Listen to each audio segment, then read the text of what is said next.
चलेगा। तो मध्य प्रदेश जेल प्रहरी के लिए विज्ञान विषय के फिर से हम महत्वपूर्ण प्रश्न लेकर आए हैं जो पिछले वर्ष पूछे गए हैं। वर्ष 2018 में जो पेपर हुआ है 1 अक्टूबर को, पहली शिफ्ट का हम यहाँ पर पूरे 20 प्रश्न लेकर आए हैं। पूरे प्रश्न हम व्याख्या सहित देखेंगे और ये इस तरह से हमारा चौथा वीडियो है इस तरह से। ओके, तो पूरा सीरीज आप देखिएगा। प्रीवियस ईयर के सभी प्रश्न हम आपको सॉल्व कराने जा रहे हैं। डेली आपके लिए 1-2 वीडियो लेकर आते हैं। चलिए तो शुरू करते हैं। आज का सबसे पहला प्रश्न है कि निम्नलिखित में से कौन से 2 जीव हैं जो कि प्लेटीहेल्मिन्थीज फाइलम से संबंधित हैं। ओके, सबसे पहला विकल्प है केंचुआ या फिर फीताकृमि या फिर एस्कॉरिस या फिर प्लेनेरियम या फिर जोंक। तो भाई इसका सही जवाब है विकल्प बी। ओके, कि फीताकृमि और क्या है प्लेनेरिया, ये दोनों के दोनों क्या है भाई प्लेटीहेल्मिन्थीज फाइलम से संबंधित हैं। भाई आगे बढ़ते हैं, व्याख्या देके लेते हैं क्यों है भाई ये दोनों प्लेटीहेल्मिन्थीज फाइलम से संबंधित। इसलिए हैं क्योंकि इन दोनों का शरीर जो है क्या है दोनों ओर से चपटा होता है। ओके, तो प्लेटीहेल्मिन्थीज फाइलम की विशेषता क्या है भाई, दोनों ओर से शरीर चपटा है, तो वो प्लेटीहेल्मिन्थीज फाइलम से संबंधित जीव है। Okay, is that clear. आगे बढ़ते हैं। दूसरा प्रश्न क्या पूछा था भाई इस पेपर में, देखिएगा। दूसरा प्रश्न है कि चूना पत्थर से संदूषित सामान्य नमक के जलीय मिश्रण को अलग करने के लिए निम्नलिखित में से कौन सी पृथक्करण विधियों को अपनाया जाना चाहिए। ओके, इस तरह के प्रश्न 100% आपकी परीक्षा में पूछे जाते हैं। विलयनों को पृथक्करण करने की जो विधि रहती है, जैसे कि ऊर्ध्वपातन विधि हुई और आश्वन विधि हुई, जो भी है पृथक्करण की ये विधियां पूछी जाती हैं, तो इनको आप रख लीजिएगा बिल्कुल। ओके, और डिटेल में जब आपको पढ़ाया जाएगा तब ये बिल्कुल करा दिया जाएगा। तो भाई इसका सही जवाब है कि चूना पत्थर से संदूषित सामान्य नमक के जलीय मिश्रण को अलग करने के लिए निस्पंदन और फिर जलीय मिश्रण का बाष्पीकरण करके जो है हम ये पता लगा सकते हैं। ओके, आगे बढ़ते हैं।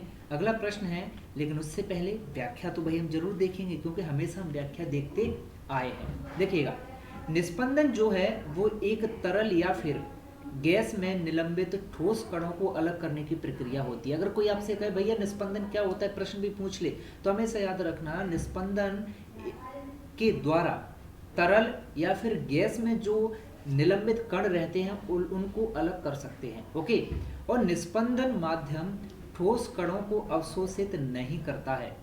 निस्पंदन के 3 तरीके होते हैं। कौन कौन से? सबसे पहला तरीका है निस्पंदन फिल्टर, दूसरा है गहरी निस्पंदन और तीसरा है छलनी फिल्टर या ओके छलनी निस्पंदन भी आप इसे कह सकते हैं। ओके, चलिए आगे बढ़ते हैं। अगला प्रश्न है प्रश्न क्रमांक 3 कि चेचक के टीके की खोज किसके द्वारा की गई। ये तो बड़ा ही आसान प्रश्न है भाई, क्योंकि इसमें आपको तथ्य याद रखना है, बाकी कुछ नहीं है। तो चेचक के टीके की खोज की एडवर्ड जेनर ने। ओके, आगे बढ़ते हैं। चेचक के टीके के बारे में और कुछ क्या खास हो सकता है परीक्षा के लिए, तो देखिएगा एडवर्ड जेनर को इम्यूनोलॉजी का पिता कहा जाता है और एडवर्ड जेनर ही क्या है चेचक के टीके की खोज करता है और इन्हीं को क्या है इम्यूनोलॉजी का पिता कहा जाता है। तो एक और प्रश्न हमारा तैयार हो गया। अब आगे बढ़ते हैं।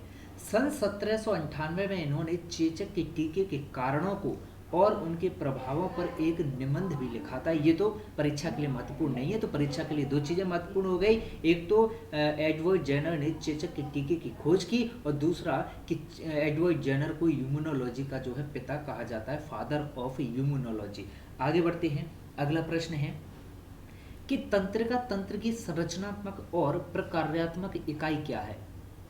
तंत्रिका तंत्र की संरचनात्मक और प्रकार्यात्मक इकाई क्या है। तो इसका सही जवाब है कि तंत्रिका तंत्र की संरचनात्मक और प्रकार्यात्मक इकाई न्यूरॉन अर्थात स्नायु होती है। हमेशा याद रखना, आप लोग अक्सर न्यूरॉन तो हाँ पता है, लेकिन न्यूरॉन को हिंदी में क्या बोलते हैं भाई स्नायु। अगर केवल स्नायु यहाँ पर दे देता तब आप इस प्रश्न को गलत कर सकते थे, संभावना अधिक बनती है, क्योंकि सभी लोग न्यूरॉन याद रखते हैं, स्नायु बहुत कम लोगों को पता होता है। तो याद रखिएगा न्यूरॉन को ही क्या है स्नायु भी बोलते हैं। तो स्नायु या न्यूरॉन क्या होता है भाई तंत्रिका तंत्र की संरचनात्मक और प्रकार्यात्मक इकाई होती है। जिस तरीके से शरीर की सबसे छोटी और संरचनात्मक और कार्यात्मक इकाई क्या होती है भाई? क्या होती है? सेल। ओके, आगे बढ़ते हैं। उसी तरह आगे बढ़ते हैं, व्याख्या देख लेते हैं क्या है। देखिएगा, न्यूरॉन हमारे तंत्र की सबसे छोटी इकाई होती है। वेरी वेरी इंपॉर्टेंट, हमारे तंत्र की सबसे छोटी इकाई क्या होती है? न्यूरॉन होती है, जो जाल के समान हमारी बॉडी में फैली होती है। ओके, सबसे पहला है कि न्यूरॉन कितने प्रकार के होते हैं। ओके, न्यूरॉन के आप टाइप्स देख सकते हैं। सबसे पहला है न्यूरॉन के टाइप्स में, ये टाइप्स है, यहाँ पर प्रिंट नहीं हुआ है। ओके, टाइप है, ये इसके प्रकार हैं। सबसे पहला होता है सेंसिटिव, दूसरा मोटर, तीसरा रिले। ओके, तो ये 3 प्रकार होते हैं भाई किसके? न्यूरॉन के। आगे बढ़ते हैं। प्रश्न क्रमांक 5 है कि पशुपालन में क्या शामिल नहीं होता है? प्रजनन, रोग नियंत्रण, आहार या खेती। सामान्य सा प्रश्न। तो पशुपालन में भाई खेती को शामिल नहीं किया जाता है, खेती पशुपालन में शामिल नहीं है। ओके, प्रजनन हाँ, रोग नियंत्रण हाँ भाई पशुओं से संबंधित है पशुपालन में, आहार बिल्कुल भी पशुपालन में यूज होता है। चलिए आगे बढ़ते हैं। व्याख्या में क्या है देखिएगा, पौधों के द्वारा खाद्य उत्पादन की प्रक्रिया है। ओके, और पशुपालन में खाद्य पदार्थ पशुओं के द्वारा उत्पादित किए जाते हैं। ओके, चलिएगा आगे बढ़ते हैं। अगला प्रश्न, चालन में माध्यम के कण कैसे होते हैं? तो भाई चालन में माध्यम के कण केवल अपनी माध्य स्थिति के इर्द गिर्द जो है कंपन करते रहते हैं। विकल्प ए इसका सही जवाब है। अगला प्रश्न है, लेकिन उससे पहले व्याख्या भाई देखिएगा, पदार्थ में ऊष्मा पदार्थ के अणुओं में गतिज ऊर्जा के रूप में रहती है। पदार्थ में जो ऊष्मा होती है वो पदार्थ के अणुओं में कैसे रहती है? गतिज ऊर्जा के रूप में रहती है। जब किसी पदार्थ में ऊष्मा बढ़ जाती है तो उसके अणुओं में गतिज ऊर्जा भी बढ़ने लगती है और पदार्थ के अणु क्या है? हिलने लगते हैं। बिल्कुल भाई, कोई भी पदार्थ है ओके, जब उसमें ऊष्मा बढ़ेगी तो क्या है भाई? उसके अणुओं की गतिज ऊर्जा बढ़ जाएगी और क्या है? पदार्थ के अणु क्या है? हिलने डुलने लगते हैं। आगे बढ़ते हैं। अगला प्रश्न है, एक मिश्रण के रंगीन घटकों को अलग करने के लिए उपयोग की जाने वाली प्रक्रिया कौन सी है? तो भाई एक मिश्रण के रंगीन घटकों को अलग करने के लिए उपयोग की जाने वाली प्रक्रिया है क्रोमेटोग्राफी। ओके, विकल्प डी इसका सही जवाब। प्रश्न है अगला आपकी स्क्रीन पर कि पुरुषों और महिलाओं में स्वर रज्जु की लंबाई क्रमशः कितनी कितनी होती है? ओके, तो पुरुषों और महिलाओं में इन दोनों में ही स्वर रज्जु की लंबाई जो है वो कितनी होती है भाई? 20 मिलीमीटर और 15 मिलीमीटर। आगे बढ़ते हैं। अगले प्रश्न की ओर, ये तथ्यात्मक प्रश्न है, बाकी कुछ नहीं है। ओके, आगे बढ़ते हैं। प्रश्न है, एक कोशिका की 2 समान अनुजात कोशिकाओं में विभाजित होने की क्षमता को क्या कहते हैं? तो एक कोशिका की 2 समान अनुजात कोशिकाओं में विभाजित होने की क्षमता को द्विविखंडन कहते हैं। ओके, क्या कहते हैं? द्विविखंडन कहते हैं। अगला प्रश्न है, ठीक है, उससे पहले व्याख्या देखिएगा, यह प्रक्रिया अमीबा यूग्लिया में पाई जाती है। ओके, इसमें सर्वप्रथम न्यूक्लियस फिर साइटोप्लाज्म डिवाइड होता है। आगे बढ़ते हैं। प्रश्न है, किलोग्राम में एक परमाणु द्रव्यमान इकाई निम्न के बराबर होगी। किलोग्राम में एक परमाणु द्रव्यमान इकाई किसके बराबर होगी भाई? तो ये होगी 1.66 इंटू 10 की पावर। ओके, ये 10 की पावर में है। ओके, प्रिंट सही से नहीं हो पाया है। कितना है? 1.6 इंटू 10 की पावर -27 ओके केजी। ओके, ये प्रश्न मिसप्रिंट है। आगे बढ़ते हैं, स्क्रीनशॉट लीजिएगा इसका और पीडीएफ में आपको ये सही करके दे दिया जाएगा। ओके, लेकिन फिर भी आप यही समझेंगे कि 10 -19 नहीं, 10 की पावर -19 है। ओके, 10 की पावर -19 है। ओके, चलिए आगे बढ़ते हैं। प्रश्न है अगला कि एक अपारदर्शी वस्तु की बड़ी छाया प्राप्त करने के लिए प्रकाश का बिंदु स्रोत रखा जाना चाहिए कैसे? तो एक अपारदर्शी वस्तु की बड़ी छाया प्राप्त करने के लिए प्रकाश का बिंदु स्रोत रखा जाना चाहिए भाई कहाँ पर? वस्तु के बहुत ही निकट। ओके, आगे बढ़ते हैं। देखिएगा, होता क्या है, एक अपारदर्शी वस्तु की अगर आप बड़ी छाया प्राप्त करना चाहते हैं तो वस्तु को आपको जो है बिंदु स्रोत के काफ़ी निकट रखना होगा, दोनों चीज़ों को आपको काफ़ी निकट रखना होगा। ओके, प्रश्न है उस सूक्ष्म जीव को पहचाने जिससे प्रथम प्रतिजैविक या फिर एंटीबायोटिक प्राप्त हुआ है। इसका सही जवाब है भाई पेनिसिलियम। ओके, क्या है? पेनिसिलियम। देखिए, पेनिसिलियम नोटेटम एक कवक है जिसके पेनिसिलिन प्रोड्यूस करने वाले जीन को हमने बैक्टीरिया में डाल करके जैव अभियांत्रिकी के द्वारा प्रतिजैविक बनाया हुआ है हमने। ओके, पेनिसिलियम को। चलिए अगला प्रश्न है, जब कोई व्यक्ति पहाड़ पर चढ़ता है तो क्या होता है उस व्यक्ति के साथ? तो भाई जब कोई व्यक्ति पहाड़ पर चढ़ता है तो वह गुरुत्व के विरुद्ध कार्य कर रहा होता है। ओके, इसीलिए उसे क्या है, थोड़ा झुक कर चलना पड़ता है। डेफिनेटली उसे क्या है, थोड़ा झुक कर चलना पड़ता है। आगे बढ़ते हैं, अगला प्रश्न है, यदि आपका डाक खाना आपके घर से 1.25 किलोमीटर की दूरी पर है तो उसे मीटर में आप किस तरह से व्यक्त करेंगे? देखिएगा, सीधे सीधे भाई 1 किलोमीटर में 1000 मीटर होते हैं, तो 1.25 इंटू 1000 सीधे सीधे। ओके, क्या है, 1250 मीटर इसका हो जाएगा। आगे बढ़ते, तो आसान सा प्रश्न है।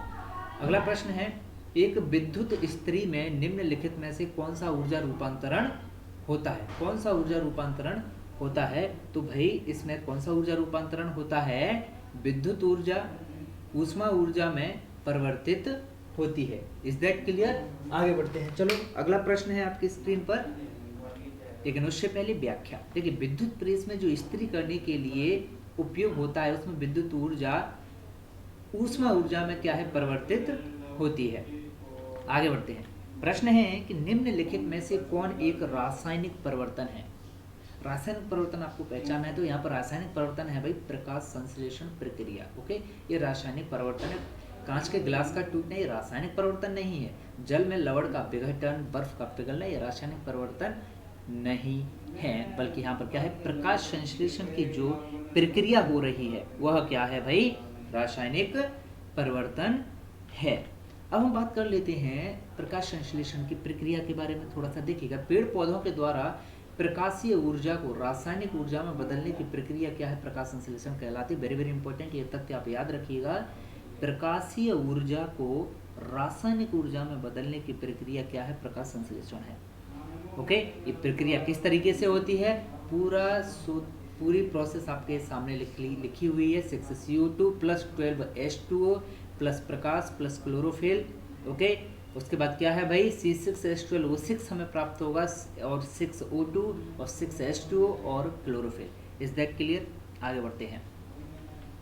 अगला प्रश्न है कि कैथोड या फिर एनोड किरणों के बारे में निम्नलिखित में से अभी आपको सही कथन पहचाना है। तो कैथोड और एनोड के बारे में सही कथन है कि कैथोड किरणों के कण सभी तत्वों के लिए क्या है, समान होते हैं।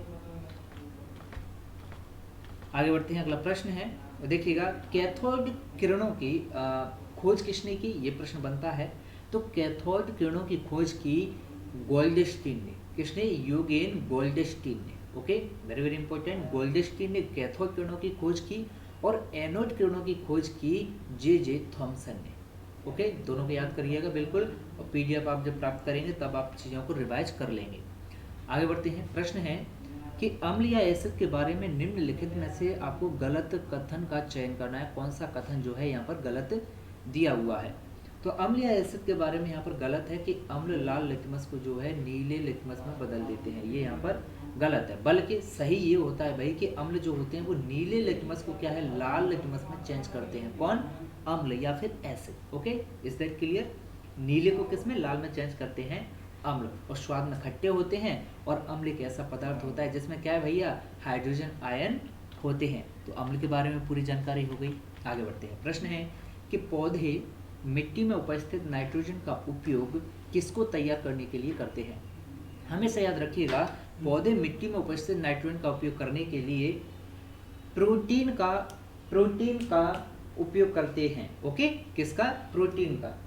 चलिए आगे बढ़ते हैं अगले प्रश्न पर। अगला प्रश्न है अंतिम, कि एक चलती बस को ब्रेक लगाकर 10 सेकंड के भीतर ब्राम पर लाया जाता है। यदि ब्रेक के कारण मंदन 5 मीटर प्रति सेकंड है तो बस का प्रारंभिक वेग क्या होगा? बिल्कुल इसका आप सॉल्यूशन करेंगे। बिल्कुल इसका सही जवाब क्या है भाई? 50 मीटर पर सेकंड। चलेगा। तो मित्रों इस वीडियो में हमने पूरे 20 प्रश्न देखे जो कि कब पूछे गए भाई? 1 अक्टूबर को पहली शिफ्ट में। अब अगले वीडियो में हम क्या देखेंगे? जो दूसरी शिफ्ट में पेपर हुआ था उसमें कौन कौन से प्रश्न पूछे गए। ओके, तो डेली इसी तरह से आप लोगों के लिए हम क्लासेस लेकर आ रहे हैं। बने रहिएगा तेज एजुकेशन के साथ।